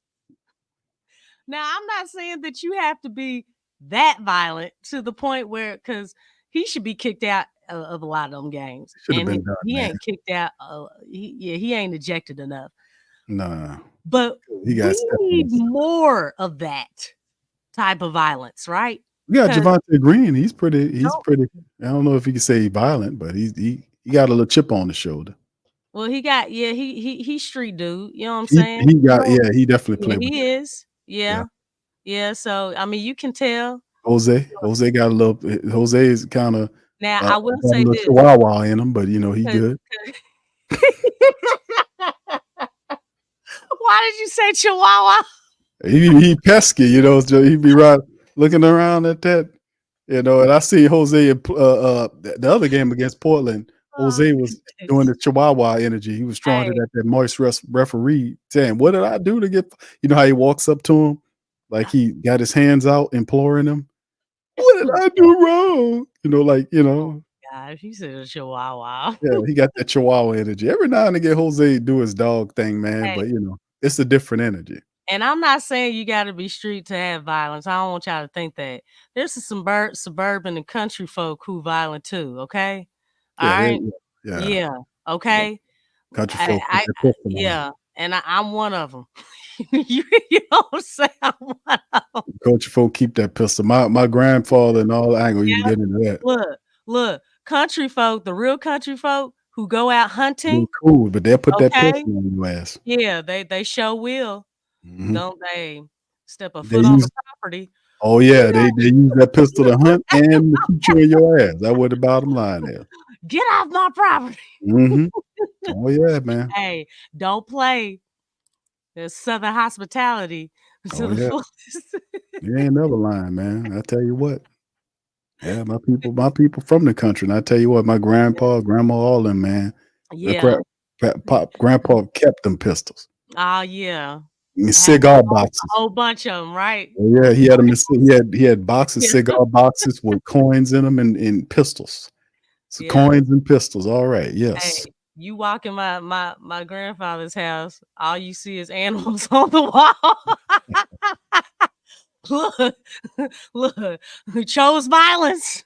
Look what happens. You don't be on the wall, pinned up like. Willie from Detroit. Lex, I think Willie all about that street life. No, man, no. He went to like Sacred Heart or something. No, he ain't got no Sacred Heart. He went to Holy. no, Detroit. Mercy. Yeah, what school he went to? He went to Holy something. No, Detroit. Mercy. Yes. What you said, Mercy? Detroit Mercy. That was the name of the school he went to collegiately. Yeah. Okay. So that takes all the aggression out of Detroit once you go to Detroit Mercy. You can't tell a man that went to Detroit Mercy to coach with violence, Lex. That's a contradiction to his belief system. Oh my goodness. Let me tell you something. Hey, I think they took them words off the walls too, just to let you know. I seen a picture. Did they? I think they took all that shit down. If I'm but not, they ain't there yet. They ain't back home. No, I'm saying they hold on. Let me see if I can pull it up. I want to say they took the pictures down. Well, they need to. I hope. But they didn't put what you want. That's what DeJounte's doing. No. They probably don't. They probably gonna put something else even more friendlier. You know what I'm saying? Friendlier. Well, yeah, peace. You know what I'm saying? This is basketball, Lex. Why you don't like peace? No, not in the game. You competing. That's not a competitive word. Lex, the man is coaching with force. I mean, what you want me to tell you? That's it. Darth Vader uses the force to kill people. I'm nothing against Star Wars or nothing. Okay, I'm not huge.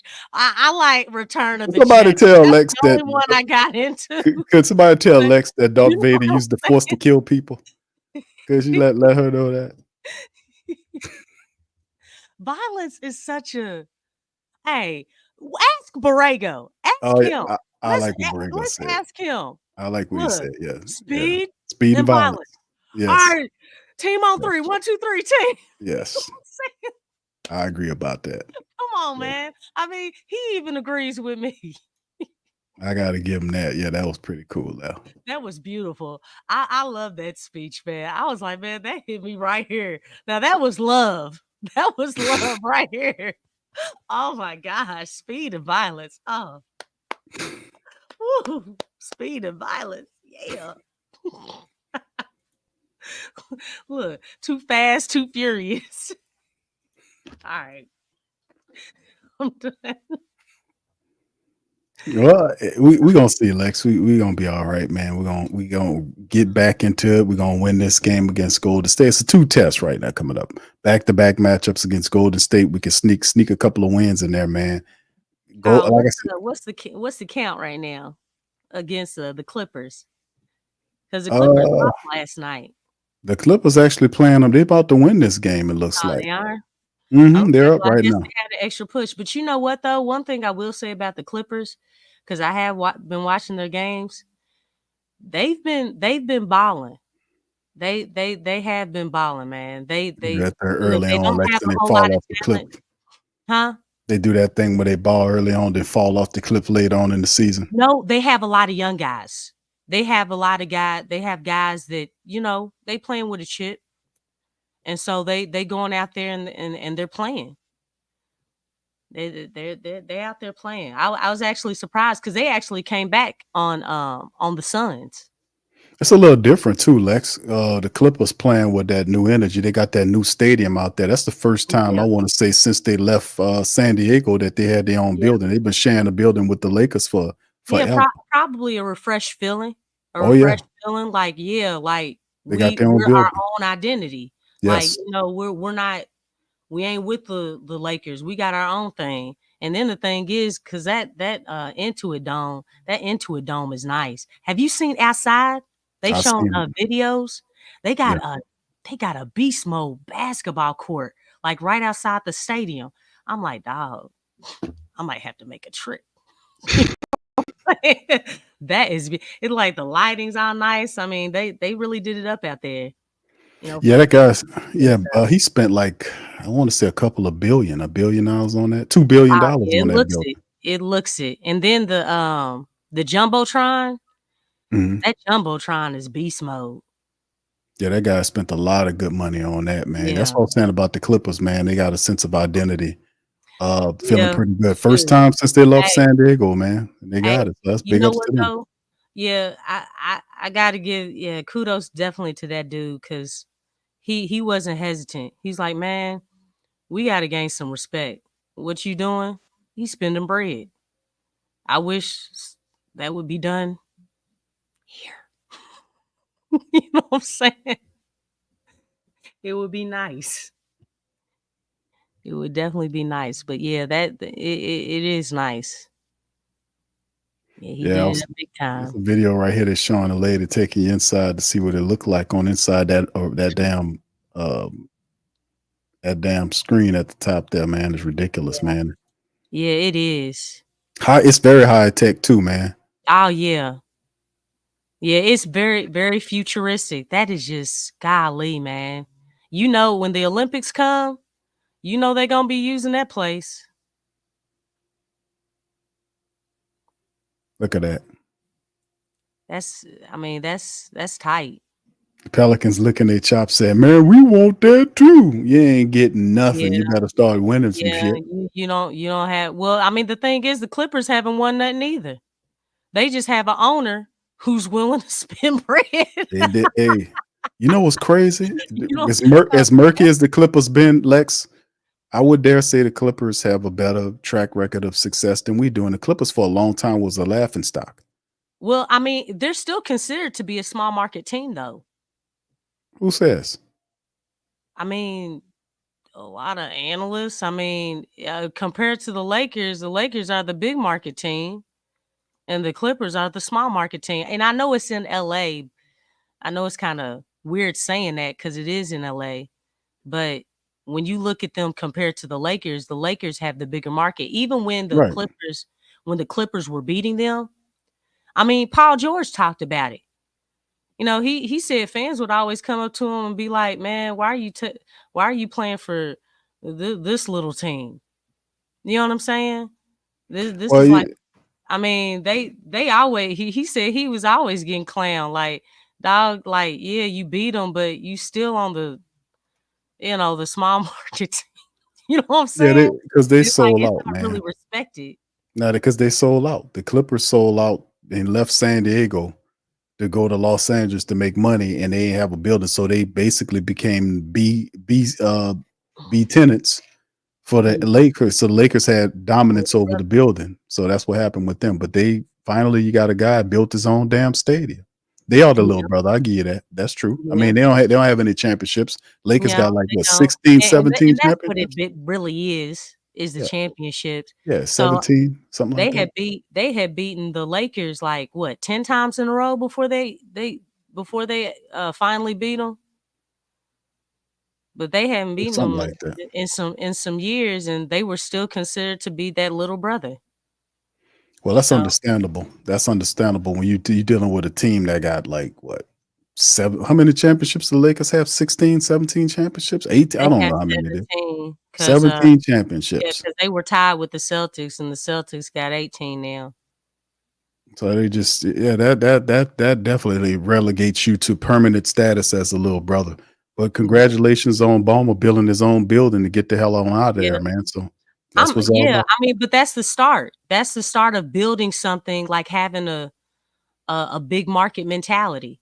It's like, okay, yeah, we little brother, but guess what? Little brother got a fatter arena than you. You know what I'm saying? Like it's high tech. Look, I know the Lakers like, oh wow, this is nice. Then they go in there and beat the snot out of the Clippers and then leave and go back to LA. That's what they gonna do, Lex. Because they still They still gotta they gotta do it. But you know what, the Clippers though, they trying to win, man. They may not have the greatest talent, but I can respect, the energy that they come with. They're trying to win games. They're trying to win games because I think a lot of people have looked at them like, okay, Kawhi's not playing. You lost Paul George. you're basically leaning more on James Harden.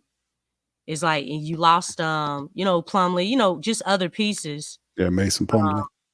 Yeah, Mason Plumlee, and I mean, I'm not saying that he's like a major like player like that, but you got a lot of young guys. You got a lot of young guys, but you have guys that they were waived from their team, or they were suspended, and they're back, or they're trying to make a name for themselves, raise their stock and things. That's what type of guys you have on there. And the guys that are dealing with that, they do have talent.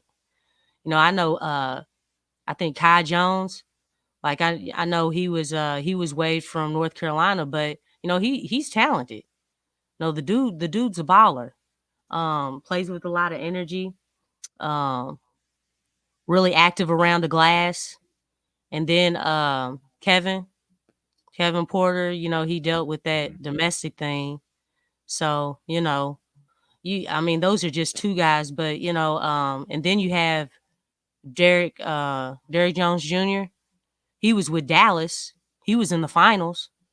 So again, you're bringing experience. Like, hey, how many guys can say that they played in the finals? Yeah, it felt like they just threw this team together, man, because they missed out on a lot of people in free agency, and they was trying to unload some people. They threw this team together. Yeah, they were trying to. Shoot, look what the Pelicans did. At least they threw something together. Look, the Pelicans just stopped. Pelicans ain't done. The Yeah, Pels ain't done. exactly. They're not done yet. At They least still got to move BI. They got to still move them. So yeah, they're not done, Lex. But yeah, it's working out for them. They beat the Golden State Warriors tonight. They beat them 112-104. Yeah. So they got to win. So that's encouraging for our Pelicans to go in there and you know what? One thing, because it is about matchups. Mm-hmm. And one thing that the Clippers do have, they do have size. I like to say they have a stronger front court. So Pelicans, I don't know. You know what I'm saying? Yeeves. And yeah, and Tice. Because you have Ivica Zubac. Shoot, you have like I said, what's his name? Kai Jones. Who else is down there? Oh, I don't know. They got a lot of athleticism when it comes to that front court. Yeah, let's see, man. Powell. They got all kind of people back there, man. Yeah. Powell, man. They got Dunn now. They got Chris Dunn. Yeah, they do man. have Dunn. I remember seeing him out there. Yeah, these guys, they seem like they thrown together, but hey man, a lot of these guys have something to prove. When you have guys like that, they tend to play different. So all right, man. Listen, fam. Hope you enjoyed tonight's episode of the Pelican Postgame Report, man. Listen, man. It's been a long day broadcasting for yours truly. A lot of loss, a lot of losing today, and I think I done had enough. We lost. The first, not gonna be the last. I don't know if that makes it better. Lost to the Saints of 6 straight losses right here. Hopefully we hear about a firing of a coach tomorrow. Probably not, but dang, a lot of losing. LSU loss. It's just too much going on, all this goddamn losing. I want to start my week on the right note, and we shall continue. Despite the losing, we are going to be winners in life. So regardless of this, we're going to still win. Anyway, with that being said, man, listen, I thank all of y'all for being on the show tonight. Please feel free to hit the like button, hit the subscribe button, and the share button, man. Share the show on your social media feed. Shout out to the fam. Man, like I said, it's been a long night here, man. A long day, rather. Long weekend. But fam, listen, do us a service. Like I said, hit the like button. Please feel free to share the show. Check out the merch accounts for the platform as well, as we gain some sponsorship on the PRO Media Network, doing our thing, man, for all things Pelican. So for me and Lex, we'd like to thank y'all, man. We'll be back. We'll try to set up a stream on when we play again on Tuesday. try to set up another stream. Oh, you'll see us on Tuesday, man. I was supposed to do a call-in show right now, but I just done had it, man. Hey, Big Q, I got something that'll help you out, man. You know, it's candy time. It's about that time. You know, go get yourself some candy, okay? All y'all just go get some candy. Make yourself feel better, okay? Get a whole bunch of candy. All right? No trunk or treating. Okay. That's the candy you're gonna give away, right? That's the candy you'll give away. No, we went to trunk or treating, and man, look, there is too much candy. Look, you don't even gotta buy candy. All you gotta do is go to one of these trunk or treats. You know, get a whole bunch of candy and then put that candy out in front of your house. Shoot, it's called working the system. You know what I'm saying? Who's with me? Who with me? So I know somebody understand. Come on, y'all. I'm serious. Save yourselves some money and just go to one of your company functions, okay? Or one of these churches. They do it too. Or a school functions, sport events, they got this type stuff. Okay, collect all the candy you can, separate it. You know, leave some for you and your family, your kids, and everything, and then take the other pack, pour it in a bowl, put it out for the kids to come by your house. I mean, it's ingenious. You know, for real. Wasted all that money to get all this candy. It's like, shoot, they did the work for me. You know what I'm saying? They did it. She got a bag full of candy. Oh yeah, it's filled up all the way to the top. I can't dump all of it out, but it's filled all the way to the top.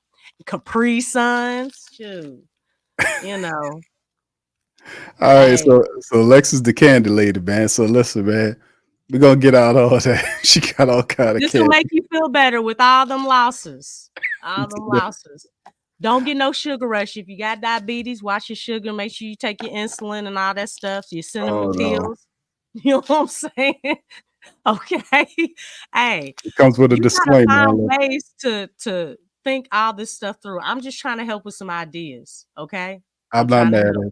No, in these times, that's actually an economic situation. Hey, this stuff is expensive, man. It is.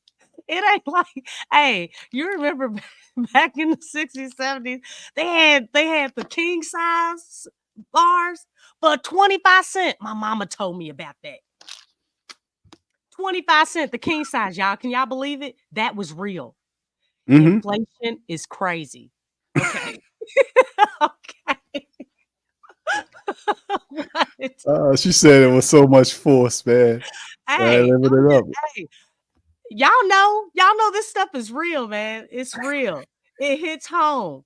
It's like, girl, 25 cents for a king size, and they were big. I know. They were big.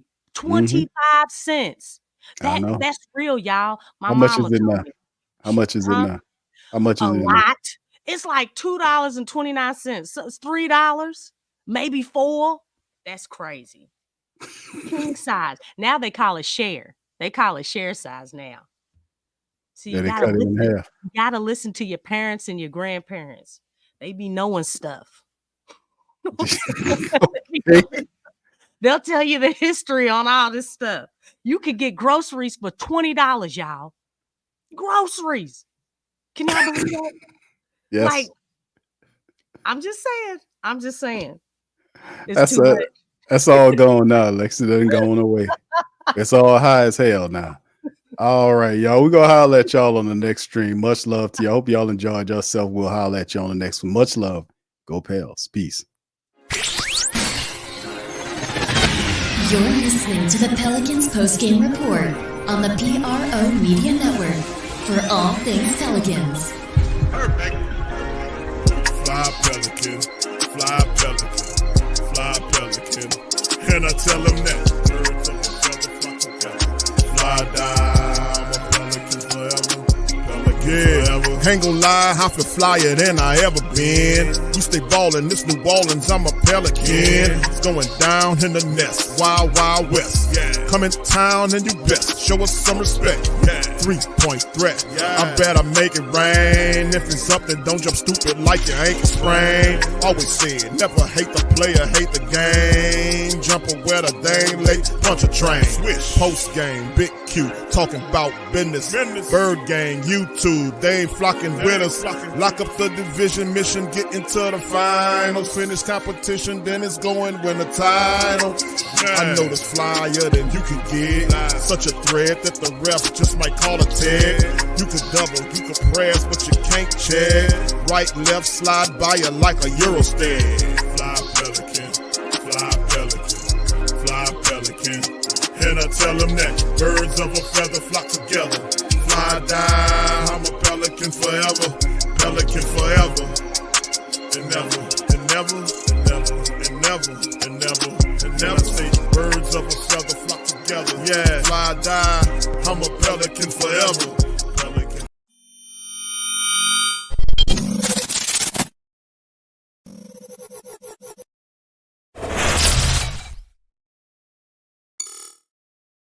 Show us the edge. TheWhoThatDaily.com. That's right, TheWhoThatDaily.com. Your one-stop shop for everything New Orleans Saints, New Orleans Pelicans, LSU Tigers, even the top flight boxing news. So if you're a Who That and you're looking for a place to stay up on your team, TheWhoThatDaily.com is your site. TheWhoThatDaily.com for the sport Who That in all of us. That's right, the Pro Shop is the platform store where you can go and buy all the latest merch to support the platform. Available at the Pro Shops, we have dozens of hundreds of products available for you and your family. Unisex tees for men and women, hoodies and sweatshirts, tank tops, kids and baby items, long sleeve tees, mugs, pillows, wall art, bath bedding, face masks, phone cases, stickers, bags, fanny packs, socks, hats, and many other items. Please feel free to check out the Pro Shops. The link is in the description section below. And remember, it helps the platform continue to grow. So check out the Pro Shop and Who That too.